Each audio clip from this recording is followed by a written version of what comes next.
나 노래하리라. 천한 나를 돌아보신 구세주를 찬양해. 하늘 닿는 곳까지 내 손 들리라. 예수 나의 치료자. 나 노래하리라. 나 노래하리라. 천한 나를 돌아보신 구세주를 찬양해. 하늘 닿는 곳까지 내 손 들리라.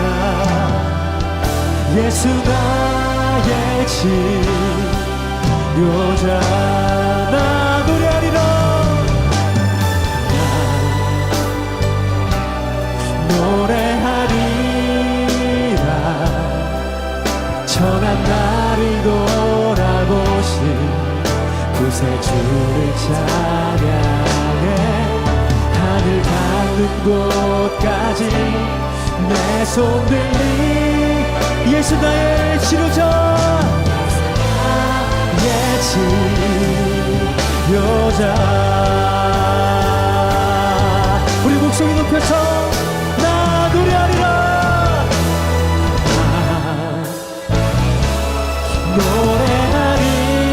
노래하리라. 천한 나를 돌아보신 구세주를 찬양해. 하늘 닿는 곳까지 내 손 들리라. 예수 나의 치료. 다시 한번 선포합니다. 나 노래하리라.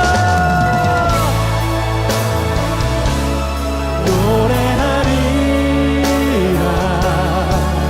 천한 나를 돌아보신 구세주를 찬양해. 하늘 닿는 곳까지 내 손 들리라. 예수 나의 치. 우리 마지막으로 한 번 더 선포합니다. 나 노래하리라.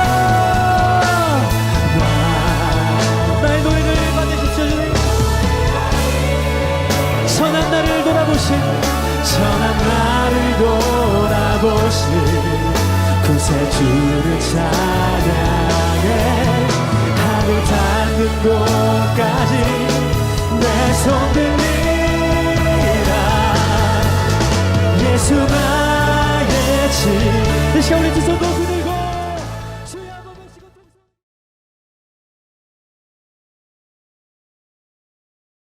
묵상 기도 하심으로 사순절 두 번째 주일 예배를 하나님께 드리겠습니다.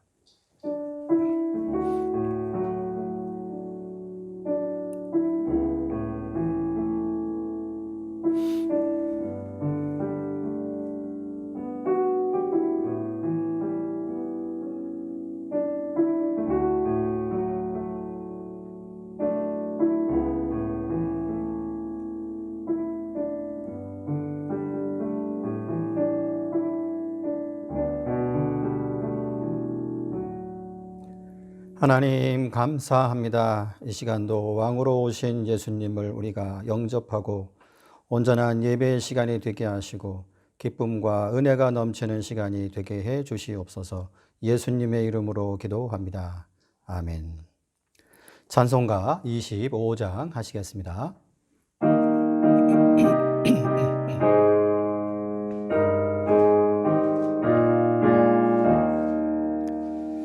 멸류관 벗어서 주 앞에 드리세. 저 천사의 분 노래가 온 땅에 퍼지네. 내 원악 깨어서 주 찬송하여라. 온 백성 죄를 속하신 만왕의 왕일세. 멸류관 면류관 벗어서 주 앞에 드리세. 정원과 몸의 상처가 영광적 빛나네. 하늘의 천사도 그 영광 보고서 고난의 힘비 알고자 늘 흠모하도다. 면류관 벗어서 주 앞에 드리세. 온 세상 전쟁 그치고 참 평화 오겠네. 주 보좌 앞에서 온 백성 엎드려 그 한량없는 영광을 늘 찬송합니다. 아멘. 이 시간 다 함께 우리가 하나님 앞에 회개하는 시간을 갖도록 하겠습니다. 예수님께서 마태복음 6장에서 한 사람이 두 주인을 섬기지 못한다고 말씀하셨습니다. 왜냐하면 혹은 한쪽을 미워하게 되고 한쪽을 사랑하게 되며 한쪽을 귀히 여기고 한쪽을 경히 여기게 된다고 하셨기 때문입니다. 우리가 이 세상의 삶을 살아가면서 온전히 예수님만을 왕으로 섬기고 있는지, 그렇지 못하다고 하면 회개하고 온전히 예수님만을 왕으로 섬기는 삶을 살게 해달라고 이 시간 다 함께 기도하시겠습니다. 하나님 아버지, 지금까지 우리를 인도하신 것을 감사합니다. 또 우리에게 2월 마지막까지도 주의 은혜를 경험할 수 있도록 허락하신 것도 감사합니다. 다음 주부터는 우리가 또 대면으로 주 앞에 예배를 드리기를 원하오니 왕이신 예수님을 온전히 예배할 수 있도록 은혜를 베풀어 주시옵소서. 우리가 세상에 살아가면서 주님만을 섬기고 주님만을 높여야 하는데, 우리가 세상의 권력과 부와 명예와 세상의 상황들과 조건들을 따지면서 온전히 주님을 왕으로 섬기지 못하는 삶을 살고 있었다고 하면 주여 이 시간 회개하오니 우리의 죄를 용서해 주시고 우리가 온전히 예수님만을 왕으로 섬길 수 있도록 주여 역사하여 주시옵소서.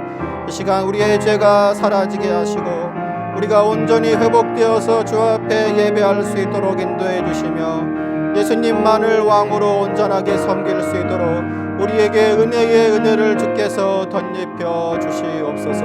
우리와 함께 하시고 우리의 예배를 받아 주시옵소서. 예수님의 이름으로 기도합니다. 아멘.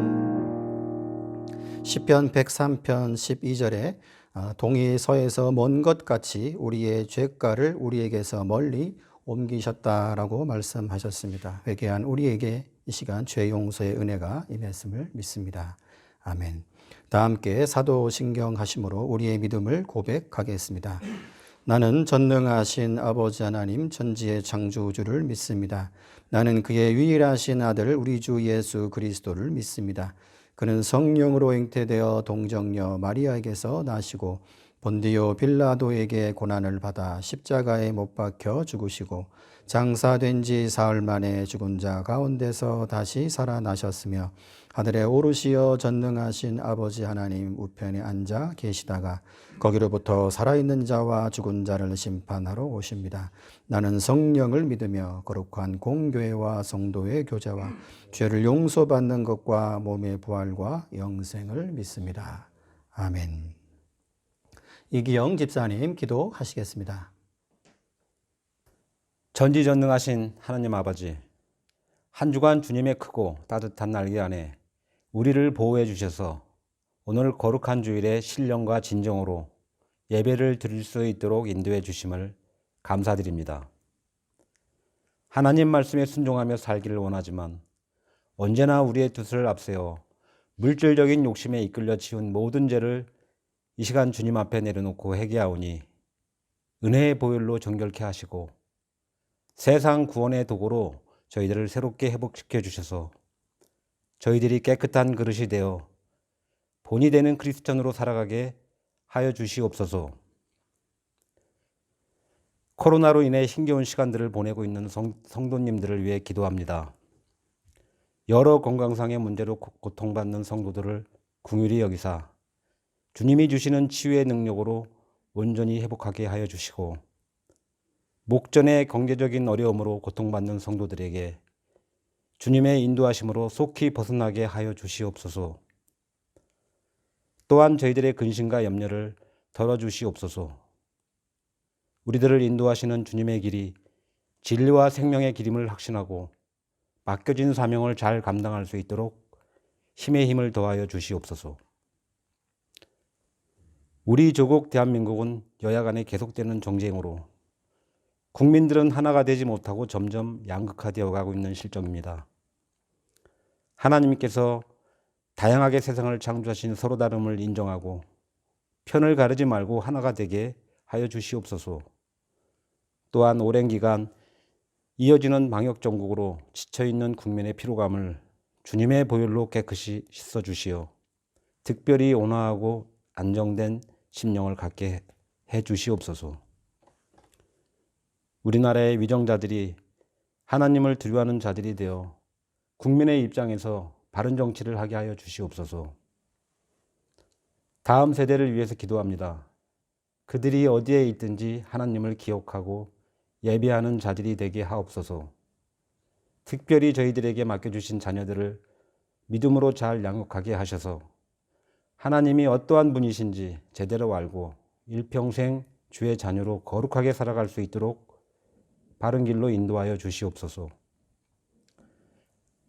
하나님의 말씀을 대언하여 선포하시는 이현철 목사님과 이기영 교육 목사님께 함께 하시어 성령 충만 은혜를 허락하시고 이 시간 하늘문을 열어 우리의 예배를 기쁘게 받아 주시옵소서.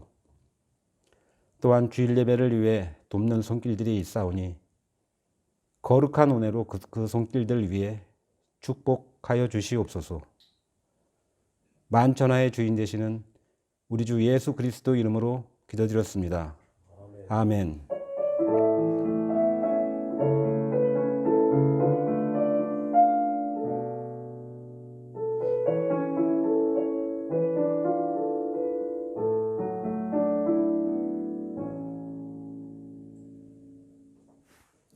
찬송가 96장 하시겠습니다.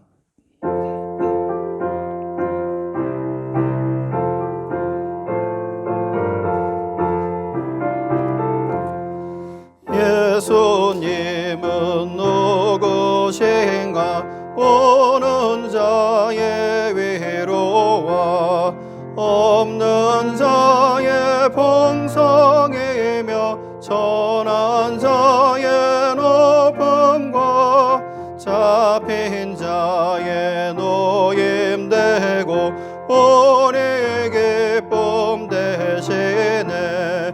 예수님은 누구신가 약한 자의 강함과 눈먼 자의 빛이시며 병든 자의 고침과 죽은 자의 부활되고 우리 생명 되시네.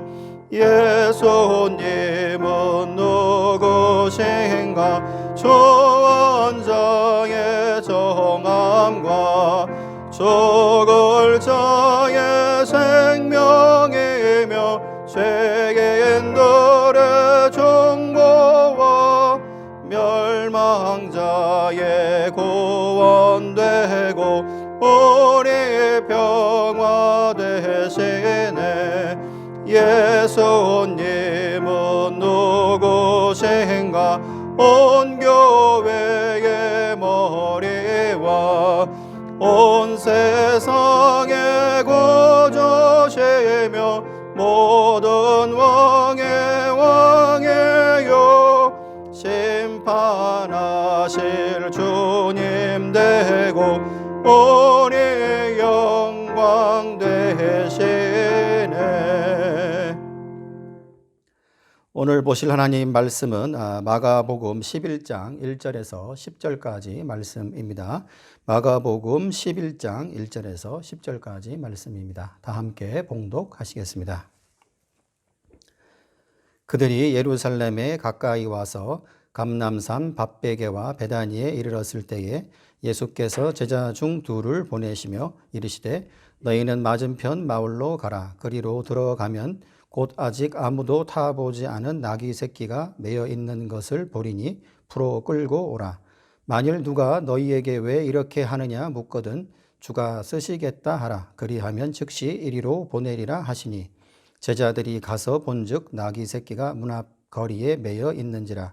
그것을 푸니 거기서 있는 사람 중 어떤 이들이 이르되 나귀 새끼를 풀어 무엇 하려느냐 하매 제자들이 예수께서 이르신 대로 말한대 이에 허락하는지라. 나귀 새끼를 예수께로 끌고 와서 자기들의 겉옷을 그 위에 얹어 놓음에 예수께서 타시니 많은 사람들은 자기들의 겉옷을 또 어떤 이들은 들에서 벤 나뭇가지를 길에 펴며 앞에서 가고 뒤에서 따르는 자들이 소리 지르되 호산나 찬송하리로다. 주의 이름으로 오시는 이여 찬송하리로다. 오는 우리 조상 다윗의 나라여 가장 높은 곳에서 호산나 하더라. 아멘.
내게 이끄소서.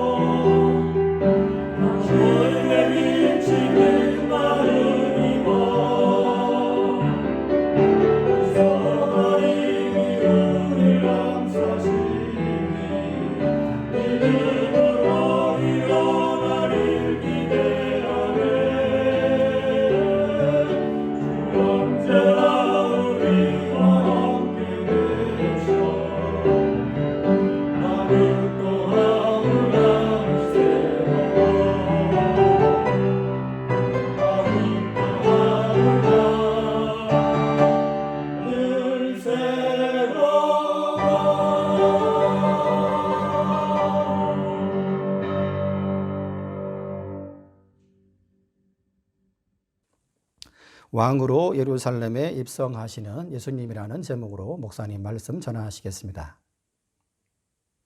여러분도 오늘날 이 시대를 다스리는 어떤 정신이 어떤 것이라고 여러분들 생각하십니까?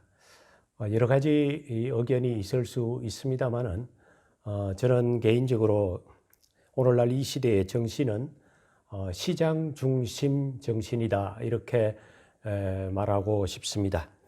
무슨 말이냐 하면은 모든 분야가 시장 중심, 이 소비자 중심이라 하고 하는 말입니다.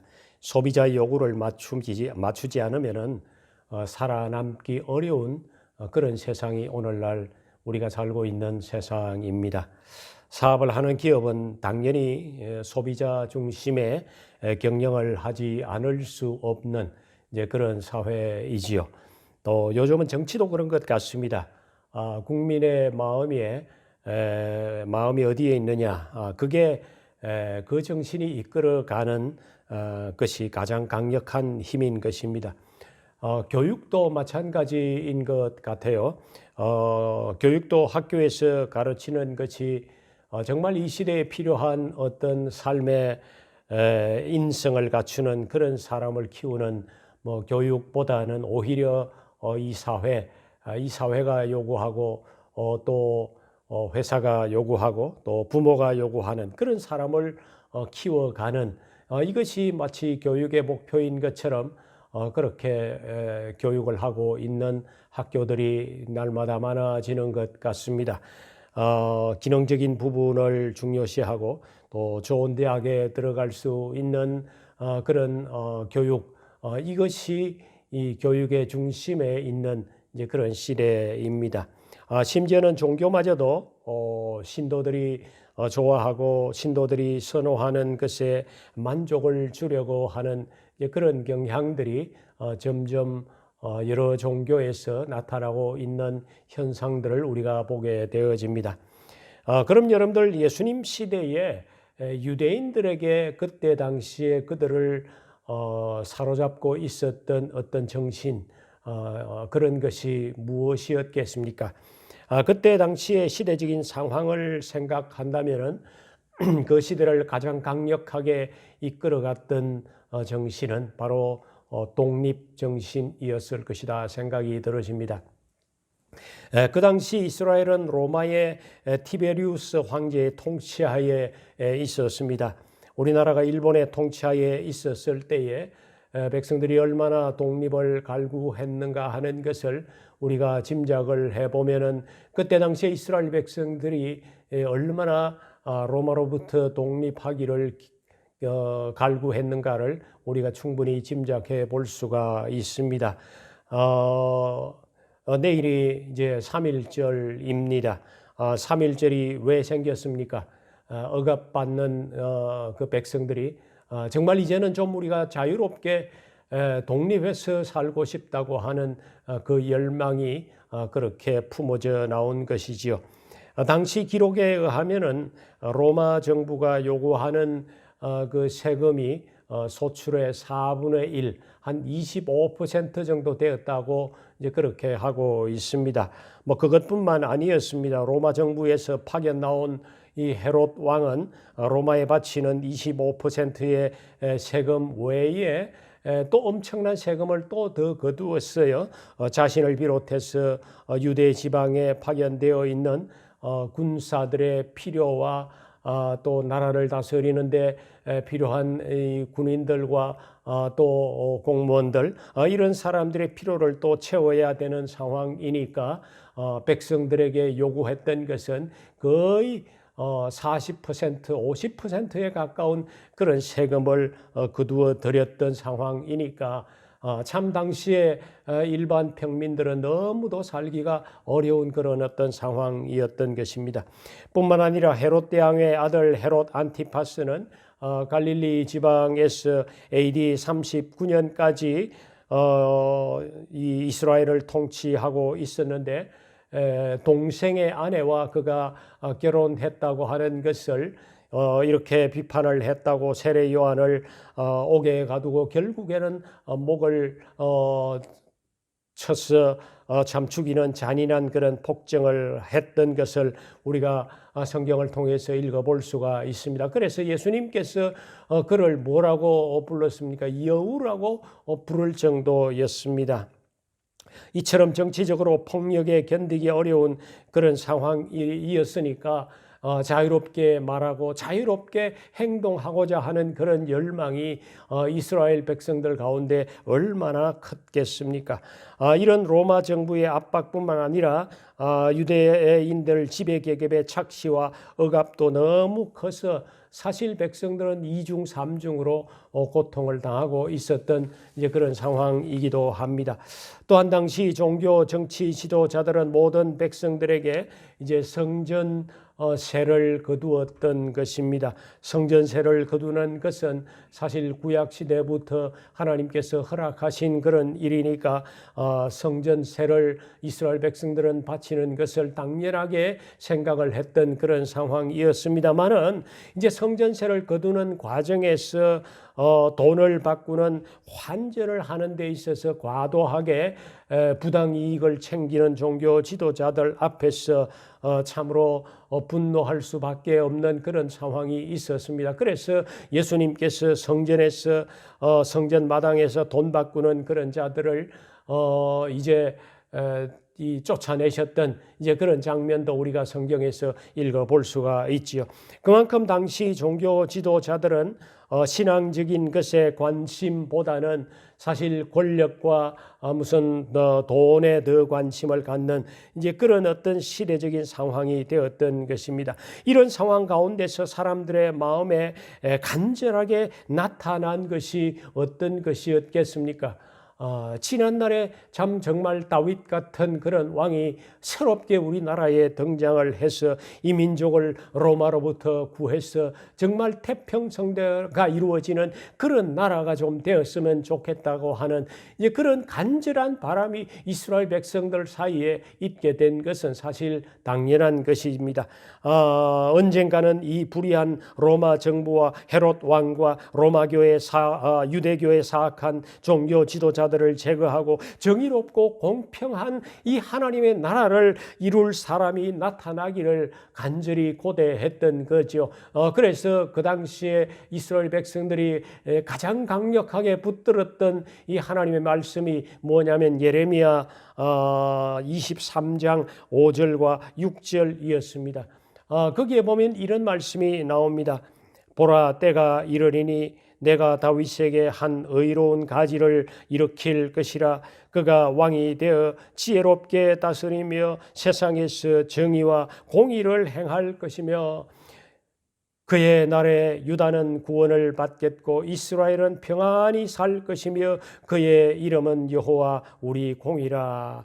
당시의 사람들은 이 예레미야 선지자의 이 예언을 묵상하면서 하나님, 이러한 날이 올 때가 언제입니까? 이제는 이런 날이 올 때가 되지 않았습니까?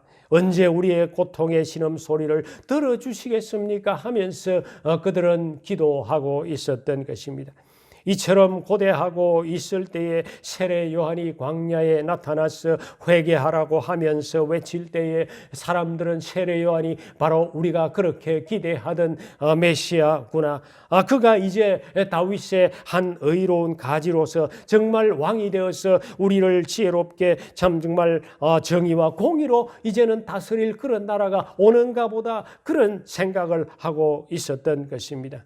그런데 처참하게 헤롯 안티파스에게 처형당하는 그런 장면을 보면서 그들은 너무도 실망을 했습니다.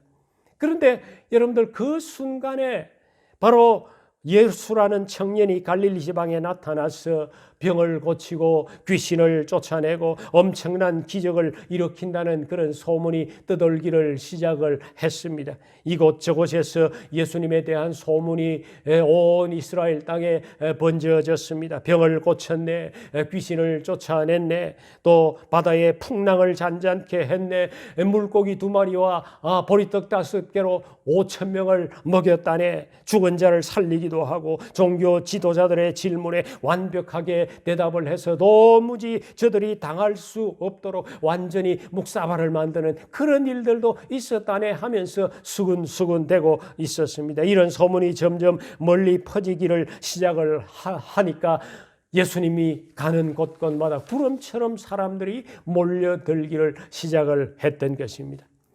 이런 소문을 들은 사람들은 어쩌면 저 예수가 그들이 그처럼 기대하고 있었던 메시아일 수도 있다는 생각을 하기를 시작을 한 것입니다. 바로 이때에 예수님이 지금 오늘 말씀에 보니까 예루살렘을 향하고 있습니다.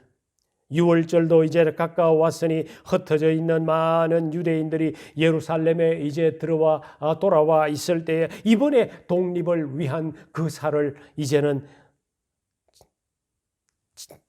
그사를 일으켜서 그렇게 우리나라를 로마로부터 독립하도록 그렇게 하겠구나 하는 그런 기대를 가지게 된 것입니다.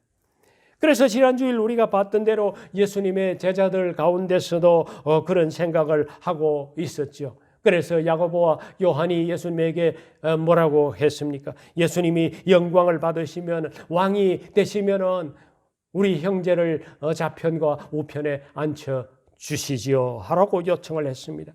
이 얘기를 가만히 듣고 있던 다른 제자들이 화가 나서 그러면 너희들 형제들 다 해먹으면은 그러면 우리는 뭘 한다는 얘기냐 하면서 서로 예수님 곁에 권력을 쥐고 그렇게 다스릴 것을 기대하는 그런 모습을 보였지요.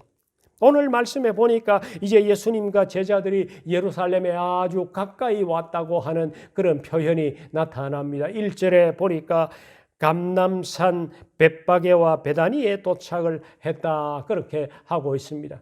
화면에 여러분들이 보시는 대로 여러분들 감람산이라고 하는 것은 예루살렘이 아래로 훤하게 내려다 보이는 그런 산입니다. 감람산이 해발 815m쯤 되고 그리고 예루살렘은 해발 한 780m쯤 되니까 감람산 위에 서서 이 바라보면은 예루살렘이 훤히 들여다 보이는 이제 그런 어떤 산입니다.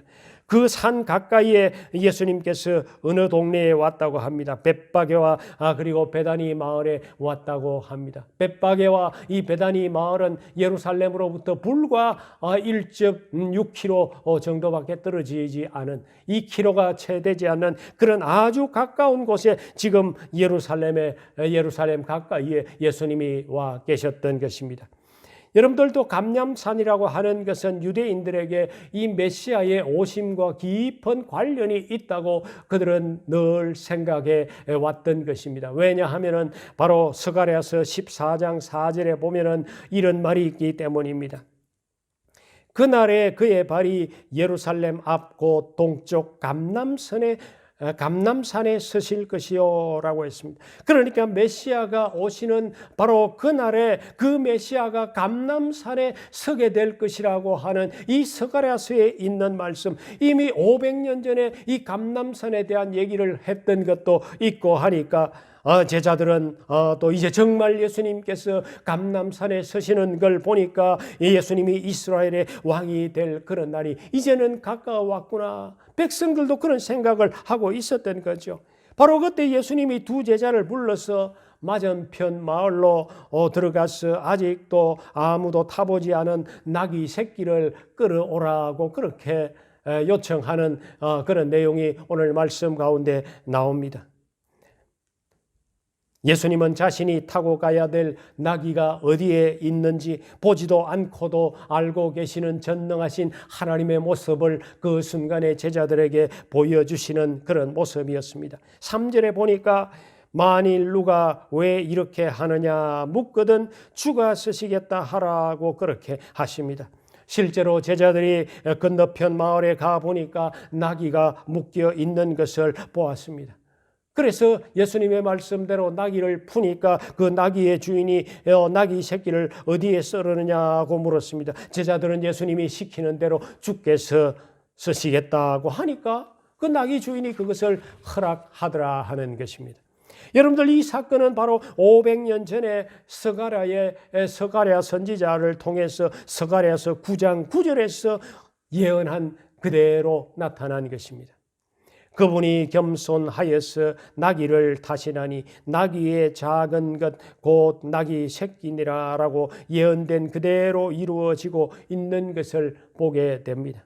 엄청난 사건이지요. 예수님이 예루살렘으로 왕으로 입성하시는 이 장면을 이처럼 정교하게 계획하고 계시는 그 하나님의 놀라운 계획을 보는 것입니다. 예수님이 이 땅 위에 오시기 전에 벌써 500년 전에 선지자를 통해서 그렇게 아주 세밀하게 말씀하시는 것이 그대로 이루어지고 있는 이런 모습을 보게 되어지는 것입니다. 나귀 한 마리마저도 예수님의 계획 속에서 움직이고 그 나귀의 주인도 주가 쓰시겠다고 하는 그 한마디에 그렇게 그 나귀를 아무런 어떤 반응도 없이 그냥 내어줄 수 있는, 기꺼이 나귀를 내어주는 그 장면을 보면서 여러분들 무엇을 느낄 수 있겠습니까? 저는 저와 여러분들의 인생 가운데서 일어나는 참 수많은 우연처럼 느끼는 그런 사건들이 있습니다. 이런 사건들을 보면서 우리는 이런 일들이 우연히 내 삶 속에서 일어나는구나 하면서 그냥 스쳐 지나가는 이제 그런 일들이 참 많이 있습니다. 그러나 어쩌면은 그 모든 어떤 사건들이 우리에게는 우연처럼 보여지는 그런 사건이지만은 그런 사건이 내 인생을 이끌어 가시는 하나님의 손길이 그 속에 담겨져 있을 수 있다고 하는 이 생각을 우리는 좀 할 수 있어야만 되겠습니다.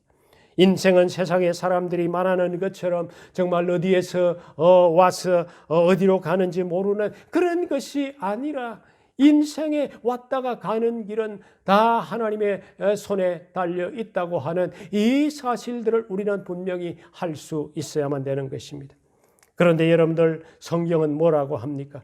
우리가 하나님의 계획 가운데 이 세상에 태어났고 하나님의 계획하시는 그 목적에 따라서 우리의 인생은 살아가게 되는 것이고 결국에는 하나님께로 다시 돌아간다고 하는 이것이 성경이 우리에게 말씀하시는 것이 아니겠습니까?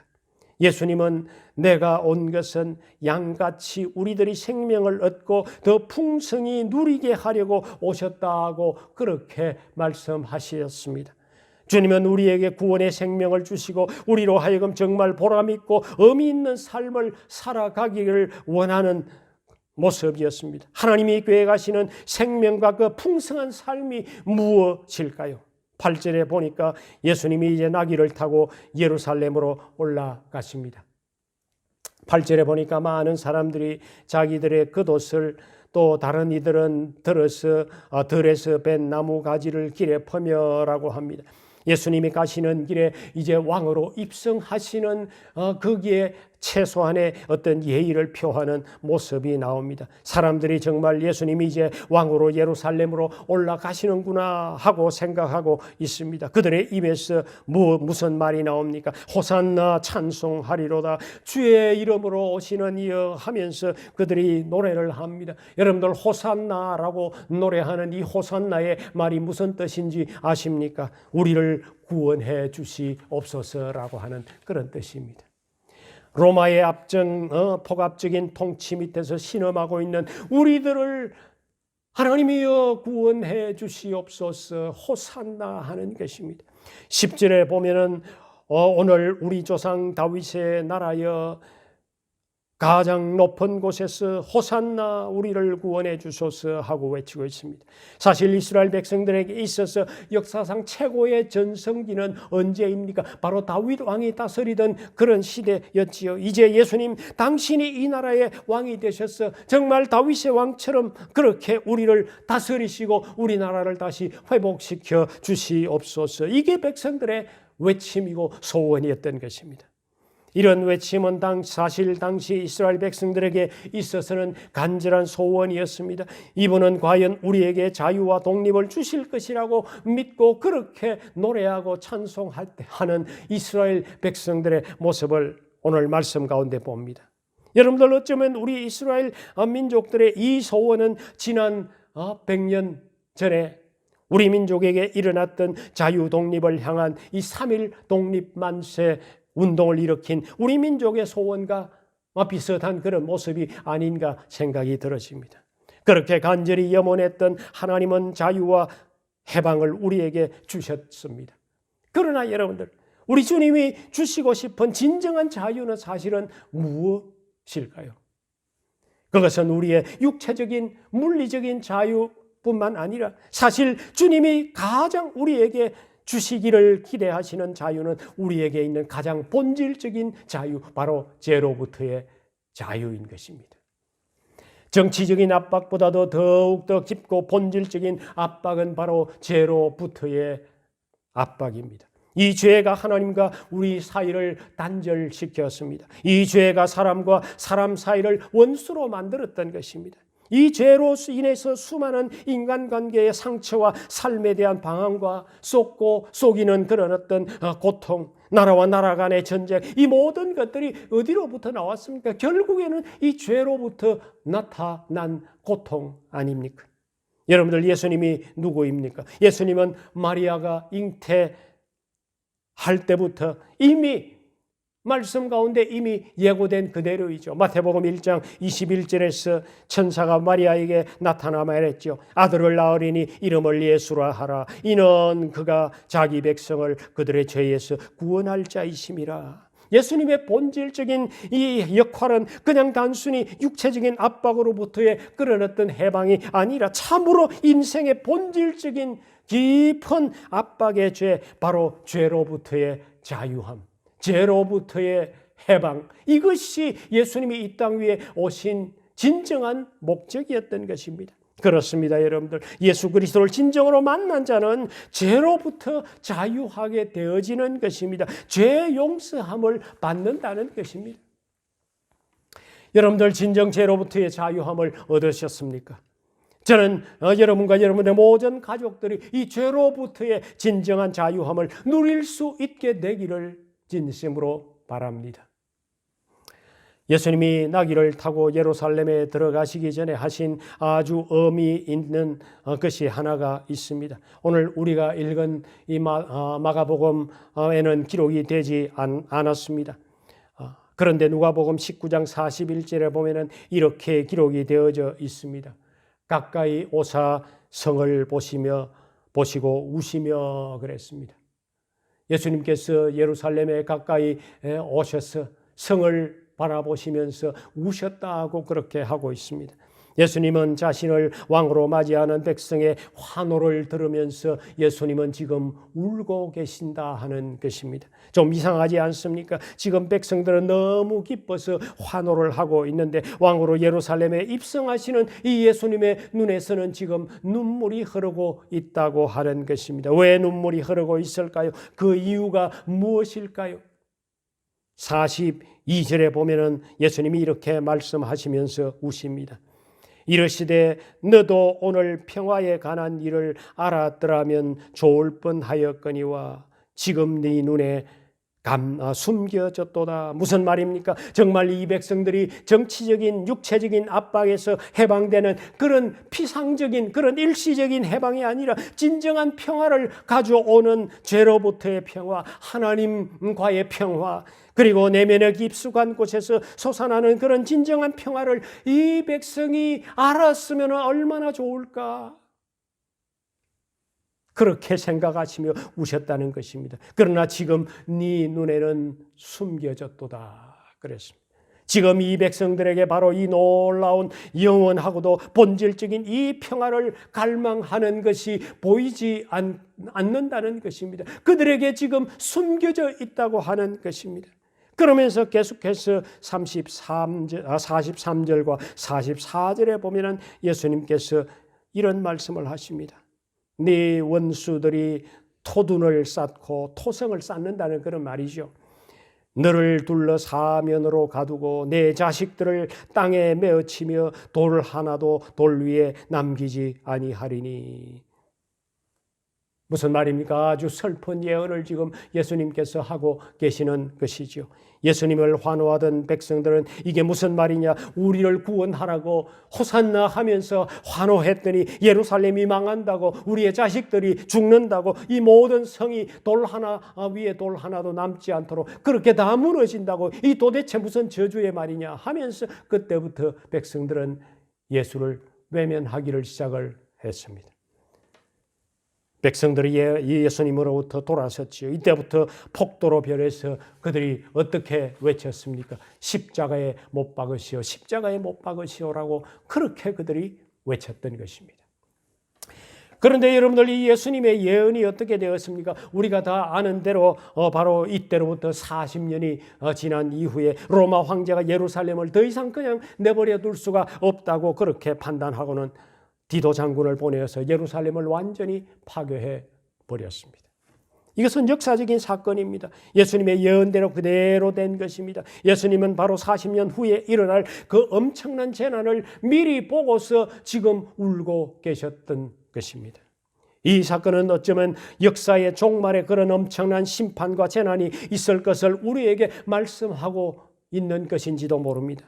그런 엄청난 재난이 있을 것인데 우리가 그것도 모르고 아직도 일시적으로 육체적인 고통으로부터 치유되기를 기대하고 재정적인 압박으로부터 자유함을 기대하고 사회적인 직업적인 압박으로부터 극복되기를 기대하는 일시적인 이런 것에만 자유함을 찾고 있는 이스라엘 백성과 같은 그런 모습이 오늘날 우리들의 모습은 아닌가 하는 것입니다. 예수님은 진정한 죄로부터의 자유함, 죄 용서를 통한 참 평화를 모르고 있는 자들을 바라보면서 안타까운 마음으로 지금 울고 계신다고 하는 것입니다.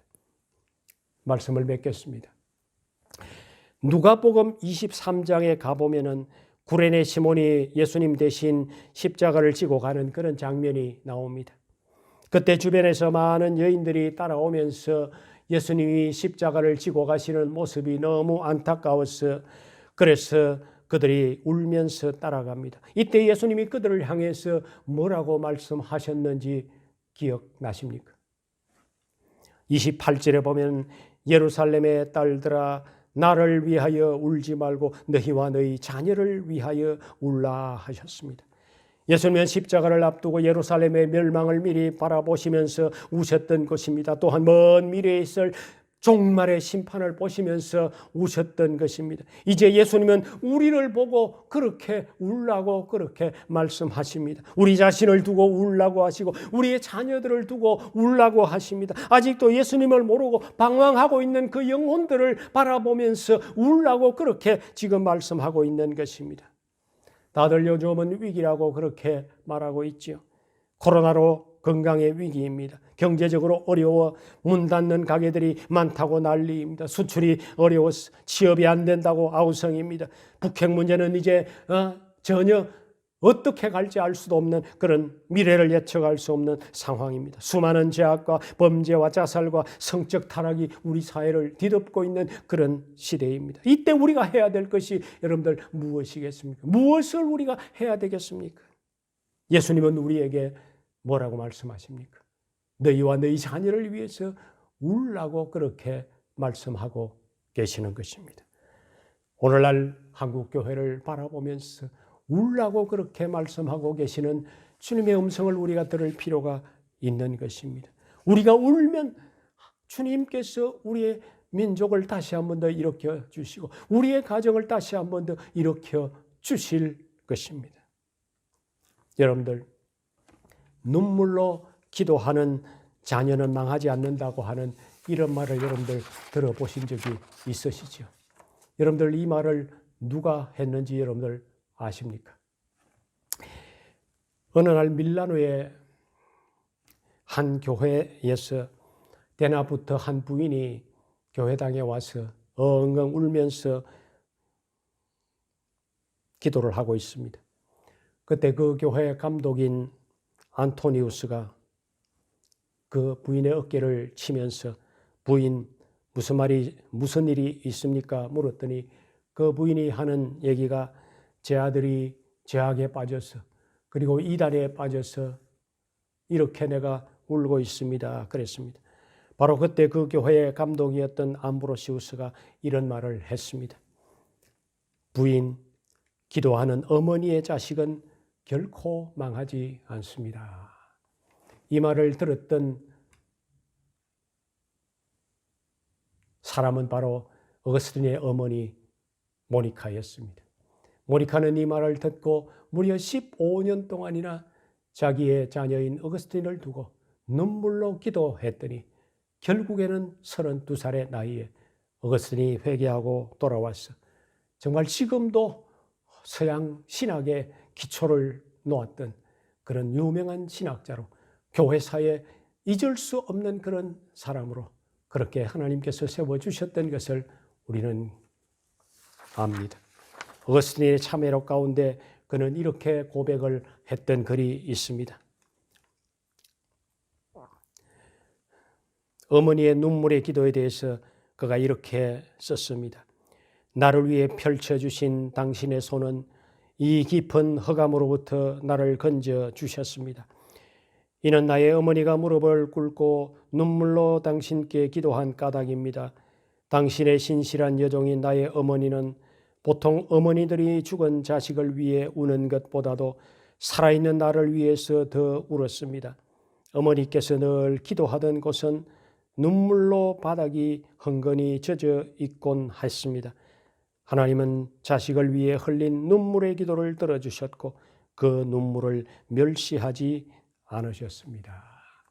이렇게 해서 정말 자신이 이렇게 위대한 신학자가 될 수 있었던 것은 바로 어머니의 눈물 때문이었다고 그렇게 고백하고 있는 것을 우리가 보게 되어집니다.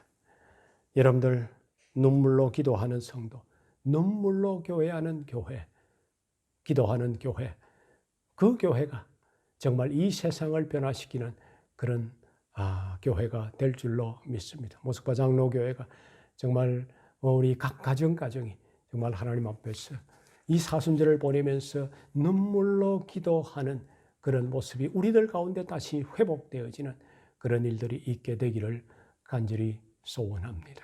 기도하겠습니다.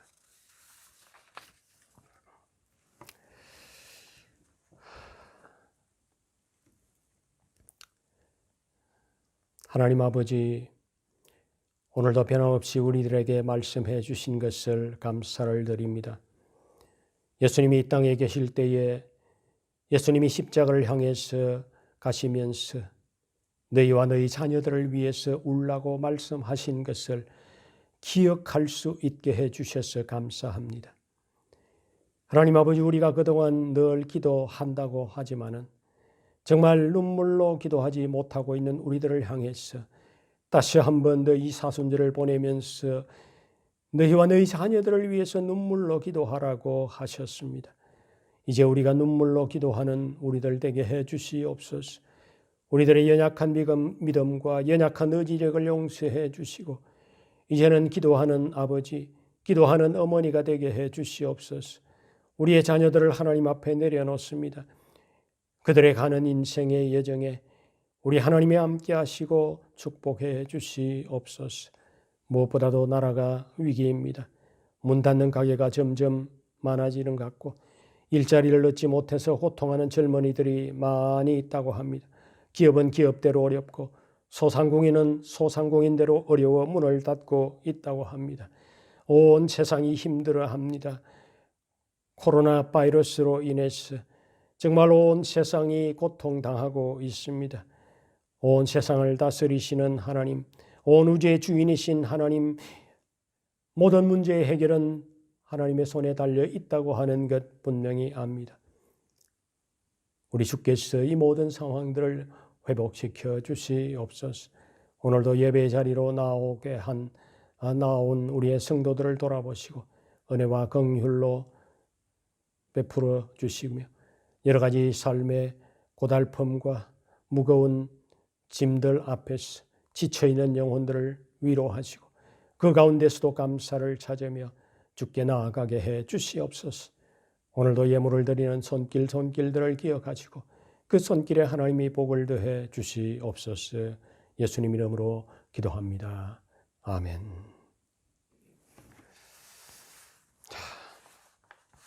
자, 우리 찬송하겠습니다.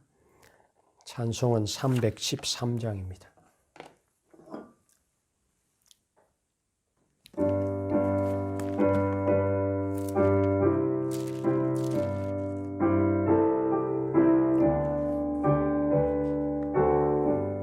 내 임금 예수 내 주여 이제이니 주님 앞에 한없는 은혜 받고서 내 생명 모두 드리오니 그 풍성하신 은총을 주 내게 내려주소서. 내 임금 예수 내 주여, 내 허물은 덮어지고 주 십자가에 흘리신 그 피를 믿는 마음을 보사 내 중한 죄를 사하여 참 평안 한맘 주소서.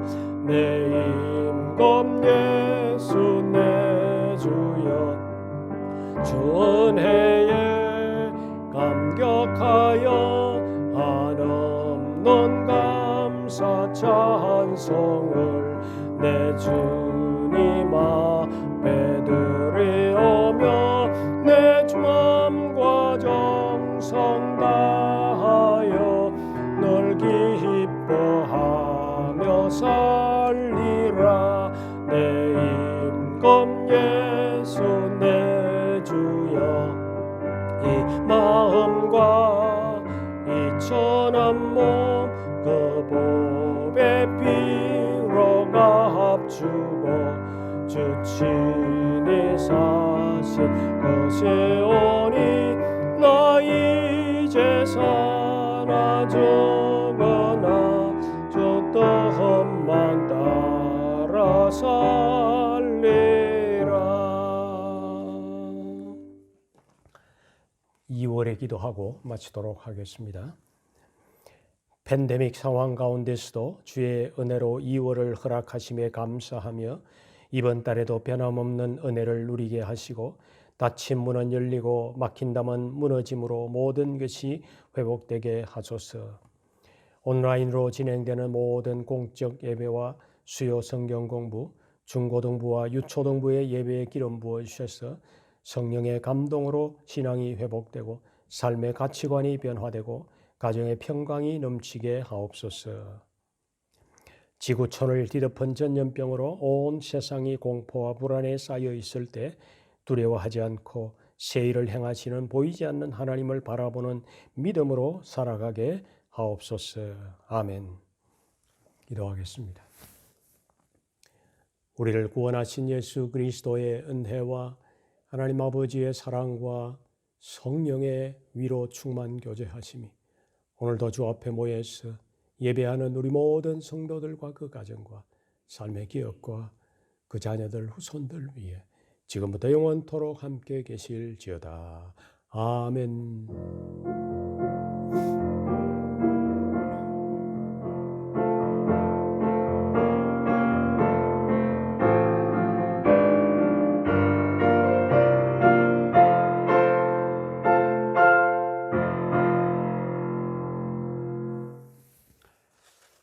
예배를 마쳤습니다. 광고 말씀드리도록 하겠습니다. 말씀드린 대로 다음 주일 3월 첫째 주일부터 이제 대면 예배를 시작하려고 합니다. 시간은 11시 예배 한 번만 드리는 것으로 그렇게 하겠습니다.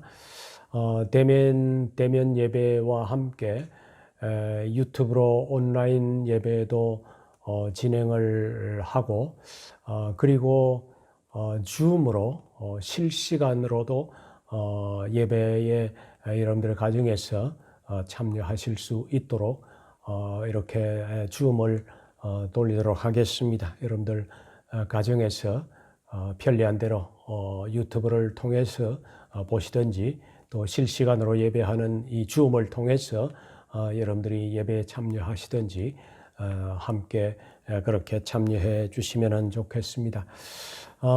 이 실시간 줌 예배가 원활하게 잘 이루어지면은 아마 조만간에 유튜브 이 예배는 없게 그렇게 하려고 생각을 하고 있습니다. 참조하시고 그렇게 우리가 참 어느 것이든지 우리가 다 참여해서 그렇게 예배에 들어오시면 되겠습니다. 바라기는 가능하면은 대면 예배에 마스크를 쓰시고 이렇게 오셔서 그렇게 예배를 드려주시면 좋겠습니다. 교회로서는 철저하게 또 이렇게 소독약을 통해서 이렇게 소독을 하고 방역을 잘 하도록 그렇게 하겠습니다. 예, 그 외에 또 한국으로 들어가시는 분들 있으면은 또 구역장을 통해서 또 알려주셔서 함께 또 기도할 수 있도록 그렇게 했으면 좋겠습니다. 여러분들 가정에 하나님의 평강이 넘치고 또 바이러스에 감염되지 않도록 우리 스스로 잘 건강을 지켜가야 되겠다고 생각을 합니다. 예, 안녕히 계십시오. 예배를 마쳤습니다.